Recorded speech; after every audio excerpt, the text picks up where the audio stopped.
Bonsoir à tous et bienvenue. Après 3 semaines de pause, l'école a repris ses droits en Côte d'Ivoire dans tous les établissements que nos équipes ont sillonnés dans le district d'Abidjan. Tout le monde était à son poste. En Côte d'Ivoire, plus de 60 ethnies cohabitent depuis de longues années. Cohabitation pacifique observée dans le quotidien de la population, notamment dans nos cours communes. Un modèle d'habitation qui implique le partage d'espaces communs. Nous nous rendrons dans 2 cours communes du district d'Abidjan dans ce journal. Et puis la course aux voix de la diaspora pour les candidats en lice pour la présidentielle au Burkina Faso. Le candidat du CDP veut séduire la diaspora burkinabé en Côte d'Ivoire, la plus importante de l'électorat du pays. Des hommes intègres pour s'ouvrir à nouveau les portes du palais de Kosiam. Pour renforcer l'éducation en Côte d'Ivoire, l'État américain renforce son appui à une université locale, l'Université internationale de Grand Bassam, à travers une collaboration avec l'Université de Géorgie. L'événement a été célébré ce lundi à Grand Bassam en présence de Pierre Dipomela. Cette université africaine a bénéficié cette année d'un fonds de l'État américain dans le cadre du UPI University Partnership Initiative. L'Université internationale de Grand Bassam est la seule université de la zone francophone à faire partie des heureux bénéficiaires. Cet appui du gouvernement américain se traduira par une collaboration entre l'Université internationale de Grand Bassam et la prestigieuse Université publique de Géorgie, vieille de 230 ans. L'ambassadeur des États-Unis en Côte d'Ivoire a célébré l'événement avec les autorités universitaires au campus de Grand Bassam. Le ministère des Affaires étrangères, dans son bureau des affaires africaines, a lancé une initiative de partenariat universitaire entre des universités américaines et des universités africaines. Et nous apportons une contribution financière modeste pour un peu impulser un partenariat entre l'Université internationale de Grand Bassam, où nous sommes aujourd'hui, qui est une université de type américain, et donc la langue d'instruction, c'est l'anglais, avec une de nos universités vraiment grande et prestigieuse, l'Université de Géorgie, qui est la première université publique des États-Unis fondée en 1785. Pour le professeur Saliou Touré, ces échanges gagnant-gagnant sont le début d'une aventure prometteuse. Ici, c'est une université de langue anglaise, une université de type américain dans un pays francophone. Et donc, je pense que la manière dont nous avons abordé le développement de cette université a dû certainement impressionner les Américains, et c'est la raison pour laquelle ils nous ont attribué une aide importante avec 7 pays africains. Donc, parmi de nombreux pays qui étaient susceptibles d'avoir l'aide, ils ont choisi 7 pays en Afrique, dont la Côte d'Ivoire, le seul pays francophone parmi tous les pays anglophones. Donc je pense que c'est véritablement la qualité de la formation que nous offrons à nos étudiants qui a milité en notre faveur. Andrew Young, diplomate américain de premier plan, qui a toujours encouragé les initiatives de l'Université de Grand Bassam, a salué cette collaboration et traduit sa fierté par visioconférence. Direction maintenant la capitale politique Yamoussoukro, qui semble retrouver le vivre ensemble après les violences observées lors du scrutin présidentiel. À l'occasion de la Journée nationale de la paix, célébrée hier, les populations ont pris part à des activités de réjouissance à l'initiative du gouverneur du district autonome de Yamoussoukro, Pierre Dipomela. Après les récents troubles qui ont secoué la capitale politique ivoirienne lors des élections présidentielles, les ennemis d'hier se sont rassemblés pour célébrer la cohésion retrouvée à l'occasion de la Journée nationale de la paix. Un match de gala opposant l'équipe mixte de la jeunesse baoulé et Dioula contre l'équipe des forces de l'ordre et une flamme de la paix pour renforcer le tissu social. Les jeunes, main dans la main, ont marché pour la paix de la sous-préfecture jusqu'à la place Jean-Paul II, en passant par la résidence du président Félix Houphouët-Boigny, une initiative des autorités de la ville. Nous avons décidé d'organiser cette marche et l'endroit où nous nous trouvons est doublement symbolique parce qu'à gauche, nous avons la résidence du président Houphouët-Boigny, grand apôtre de la paix, et à droite, nous avons la cathédrale Saint-Augustin de Yamoussoukro. Nous souhaitons par cette marche célébrer la paix, ce jour national de la paix qui a été instauré par décret en 1996 et que la Côte d'Ivoire célèbre chaque année. Nous voulons marquer ce jour-là d'une pierre blanche pour dire que c'est le début de nouveaux rapports entre les jeunes à Yamoussoukro, en dehors de toute connotation politique. Il faut que les populations vivent en paix, en bonne intelligence, pour que tout se passe bien. Yamoussoukro, comme je l'ai dit, Yamoussoukro est un symbole. Au-delà d'être la capitale, Yamoussoukro, c'est la ville du père fondateur de la Côte d'Ivoire moderne. Donc pour cela, Yamoussoukro doit rester en paix. Et nous sommes prêts à tout pour que Yamoussoukro demeure en paix. Et avec l'aide de tout le monde, toutes les populations, voilà le message que nous voulons porter. Dans la même journée, une messe a été dite à la basilique Notre-Dame de la Paix de Yamoussoukro. Notons que la journée nationale de la paix est célébrée chaque 15 novembre. Elle est à sa 24e édition. On en vient maintenant à l'une des plus belles illustrations de la cohabitation pacifique en Côte d'Ivoire, pays où vivent plus de 60 ethnies. Cohabitation pacifique observée dans le quotidien des Ivoiriens, notamment dans nos cours communes, un modèle d'habitation, d'intégration qui implique le partage d'espaces en commun. Si la proximité peut engendrer parfois des querelles et des incompréhensions, les habitants y mettent du leur pour assurer la bonne entente. Les cours communes, un modèle du vivre ensemble, un sujet de Nadia Edja et Tanguy Conan. Trècheville, cette dame est d'origine burkinabé et vit depuis maintenant plusieurs années dans cette habitation. Une cour commune qu'elle partage avec des voisins originaires de diverses régions de la Côte d'Ivoire, dont des Bétés, des Agnis, des Baoulés et des Malinqués. Grâce à cette proximité et la bonne entente, elle parle aujourd'hui couramment une de ces langues. Je suis burkinabé, mais ce sont mes mamans qui sont là. Quand il y a un petit problème, c'est eux qui sont là.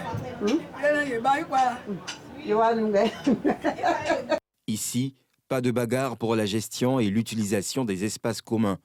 Au contraire, la promiscuité est devenue un atout. Elle permet de resserrer la solidarité et les liens de fraternité. Donc, on est une famille ici, il n'y a pas de différents.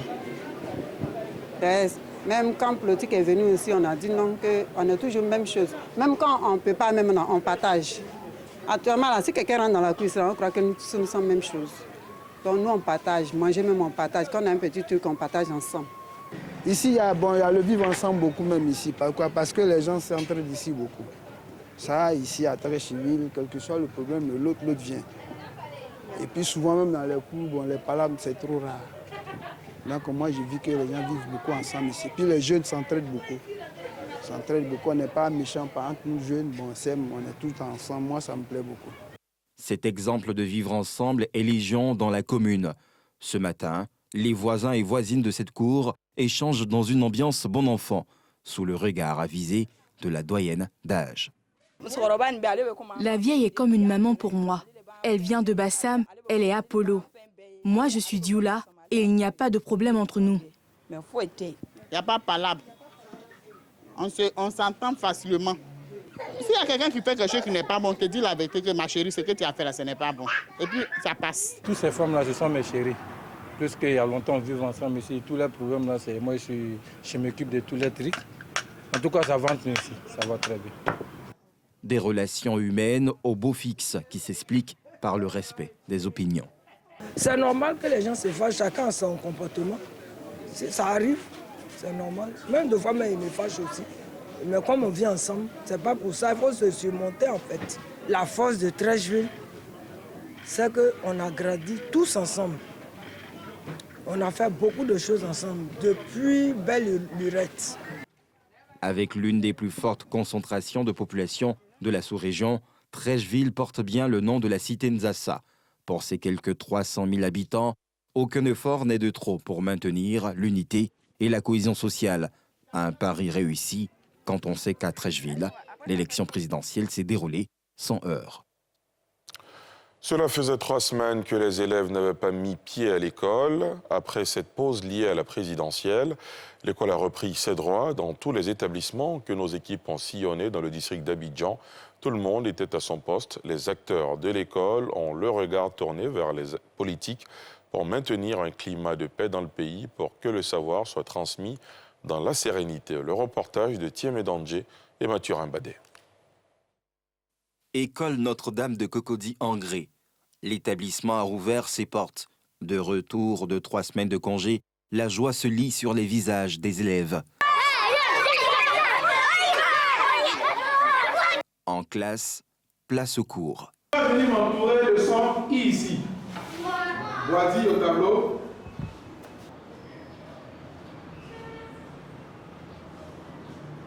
Très bien, un gros banc pour elle.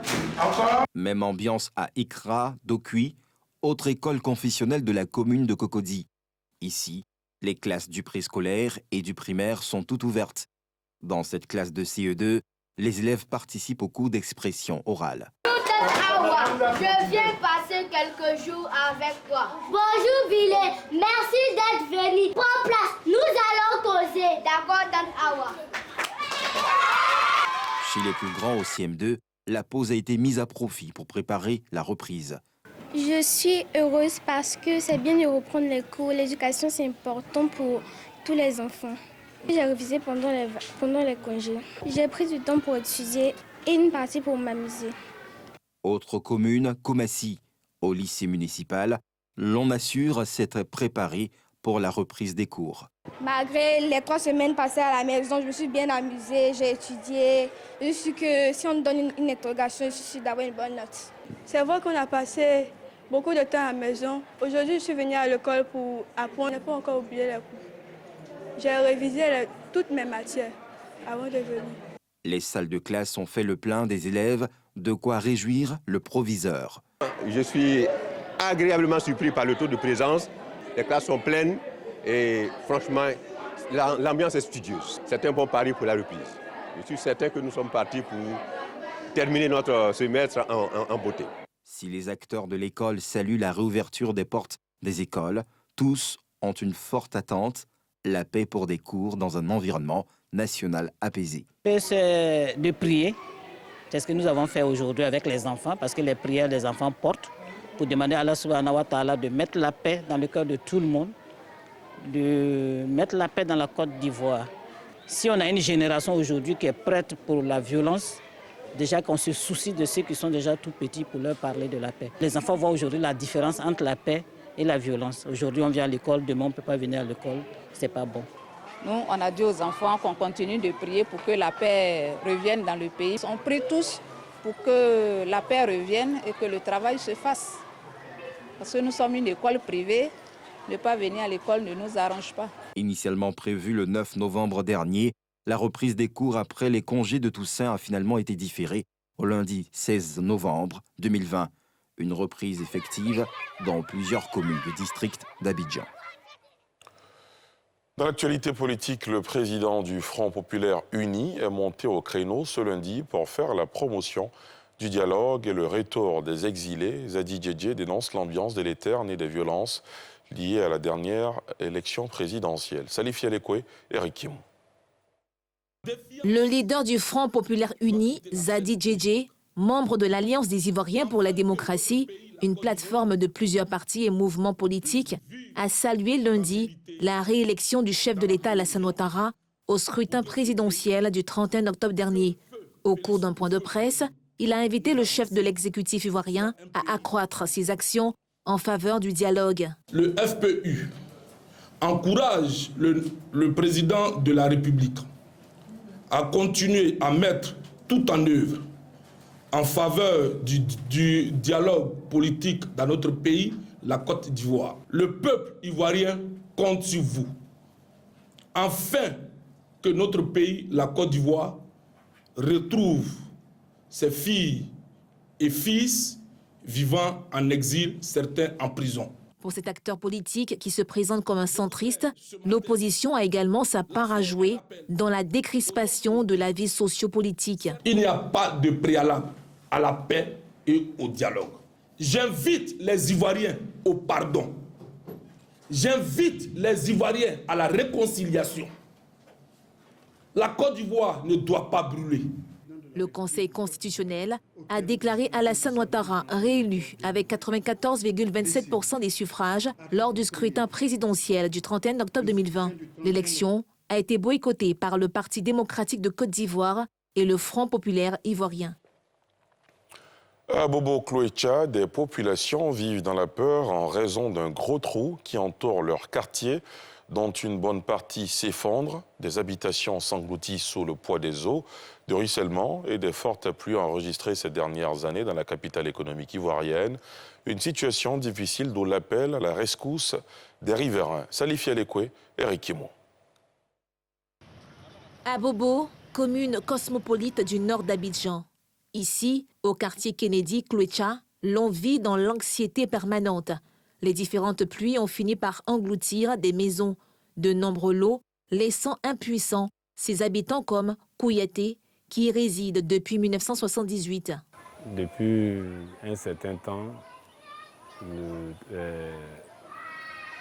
l'eau usée a commencé à faire des dégâts ici, puisqu'il y a près de 6 lots qui sont partis, que c'est la place là qui est restée là, vide, et que l'eau a carrément s'est désorientée et ça a pris ces terrains-là. Depuis tout le temps, nous essayons de s'approcher à l'autorité compétente pour qu'ils puissent nous venir en aide pour trouver solution à cette histoire. Tu n'arrives pas à dormir. On essaie de descendre en bas pour essayer de barricader, mais l'eau qui quitte jusqu'à imaginer la grande gare d'Abobo, jusqu'à là, est-ce que quand tu restes, ces petits pneus-là peuvent faire quelque chose? Nous n'avons pas de moyens pour faire monter un mur aussi, pour pouvoir, là, au moins l'eau va venir cogner le mur là et puis continuer. Non, on n'a pas ce moyen-là. La solution est que le courage que l'État ivoirien a pris pour faire canalisation de la grande gare jusqu'au niveau de choses comme un grand stop, s'il pouvait prendre le même courage là pour continuer le caniveau pour venir, moi je vois ça comme la solution. Puisque là, l'eau a encadré, ça s'en va, ça n'a pas besoin de faire quoi que ce soit. Je suis allé vers un pot même pour souligner cette histoire-là. Et aussi, ils m'ont dit de faire des photos et puis adresser une lettre, un rapport au directeur pour qu'ils vont voir si on doit continuer de payer un pot ou si on doit arrêter. Il y a danger. Voilà, à chaque saison de pluie, voilà, nous constatons que, en tout cas, le trou avance. Et ces personnes même qui habitent à côté, voilà, elles sont en danger de mort. Il y a même un infirme qui roule dans son fauteuil roulant, voilà, qui habite juste même à côté du trou, en face même du trou, même s'il pleut demain, s'il y a une tornade demain, il se peut que la pluie puisse partir avec lui. Un danger permanent pour les riverains qui bravent cette épreuve comme ces passants, parmi lesquels ces bambins. Quant à un éventuel départ, avant qu'un drame ne se produise, on évoque l'épineuse question des moyens financiers. On a peur, mais les moyens nous manquent, sinon on partait d'ici. Voilà, puisque dans les maisons, les maisons que nous habitons appartiennent à nos parents et que nous, bon, on était tout jeunes, on est venus dedans et ça porte le nom de nos papas. Donc c'est construit fini et l'eau est en train d'avaler. Si on avait les moyens, on partait d'ici. Pour l'heure, on essaye de se protéger avec des moyens rudimentaires, en attendant une réponse des autorités compétentes. Le ciel est nuageux, une pluie s'annonce, de quoi inquiéter les habitants de ce sous-quartier d'Abobo-Cloécha, le regard fixé vers l'horizon, dans l'espoir d'une solution durable. La course aux voix de la diaspora pour les candidats en lice pour la présidentielle au Burkina Faso. Le candidat du CDP veut séduire la diaspora burkinabé en Côte d'Ivoire, la plus importante de l'électorat du pays des hommes intègres, pour s'ouvrir à nouveau les portes du palais de Kossiam. Thiemé Danger.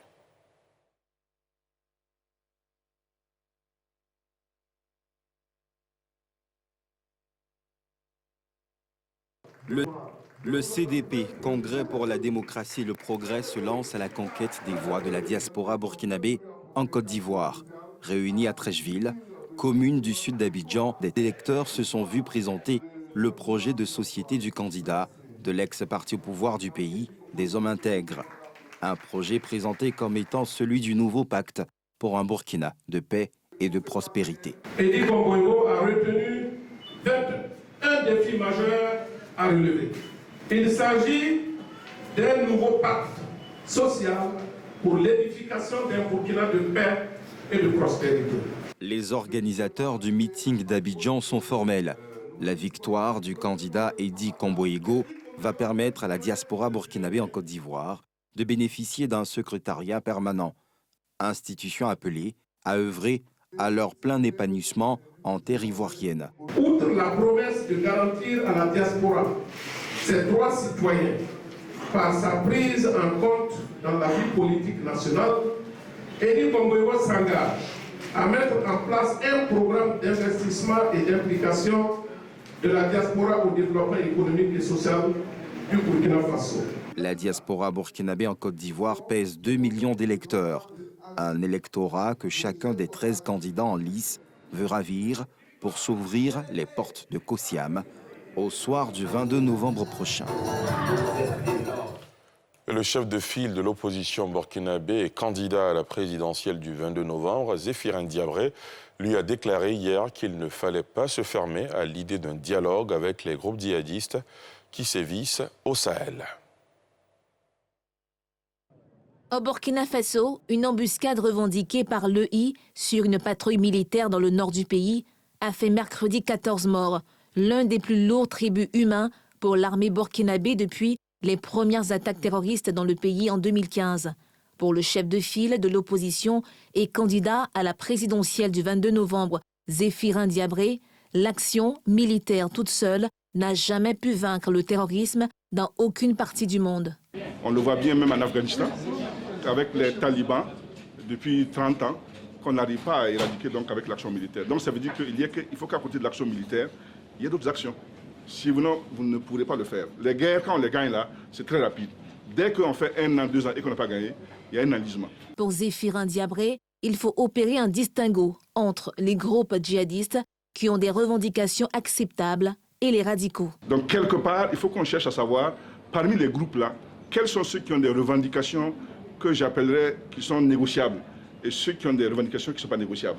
Et en faisant le tri, il y a des gens avec lesquels, bien entendu, on peut discuter. Comme on l'a fait au Mali, il y a des accords politiques qui ont été créés, donc conclus donc, avec un certain nombre de forces. La dégradation sécuritaire dans le pays se poursuit depuis les premières attaques djihadistes en 2015. Les groupes armés djihadistes, affiliés à Al-Qaïda et à l'organisation État islamique, n'ont cessé depuis d'étendre leur champ d'action dans le pays. Les exactions djihadistes, toujours plus nombreuses et souvent entremêlées à des conflits intercommunautaires, ont fait plus de 1200 morts, majoritairement des civils, et 1 million de déplacés depuis 2015. Le dialogue politique libyen sous l'égide de l'ONU en vue de désigner un exécutif unifié et tenter de sortir la Libye d'une décennie de conflit s'est achevé hier sans accord sur les noms des dirigeants du futur exécutif. Il y a eu cependant un consensus sur une feuille de route vers des élections avec une date précise, le 24 décembre 2021, selon la représentante de l'ONU. Un sujet de Yeli Traoré. Les délégués libyens chargés de mettre sur pied un exécutif unifié ne sont pas parvenus à un accord sur les noms de leurs futurs dirigeants et reprendront les discussions dans une semaine, signe de la difficulté à sortir le pays d'une décennie de conflits. Les discussions se sont poursuivies jusqu'à la dernière minute dimanche entre les 75 délégués de tous bords rassemblés depuis une semaine à l'invitation de l'ONU dans la banlieue de Tunis, en l'absence des principaux protagonistes. Un accord à minima a été trouvé pour les élections. Il y a un consensus sur une feuille de route vers des élections avec une date précise, le 24 décembre 2021. C'est le jour de l'indépendance de la Libye, comme vous le savez. L'émissaire par intérim de l'ONU pour la Libye se réjouit de la tenue de cette rencontre et se veut optimiste pour la suite. Je suis très satisfaite des conclusions de ces discussions et je remercie vraiment les participants. Ils se sont rassemblés et ont fait preuve d'un fort esprit national. Comme je leur ai dit à la clôture ce soir, 10 ans de conflit ne peuvent pas se résoudre en une semaine. Les délégués de cette réunion étaient chargés de désigner un chef de gouvernement et les 3 membres d'un conseil présidentiel formant un exécutif unifié chargé de prendre le relais des institutions rivales. 2 autorités se disputent aujourd'hui le pouvoir. Le gouvernement d'union nationale, qui siège dans l'ouest à Tripoli, est reconnu par l'ONU et un pouvoir incarné par Khalifa Haftar, homme fort de l'Est, soutenu par une partie du Parlement élu. C'est la fin de ce journal. Merci de l'avoir suivi.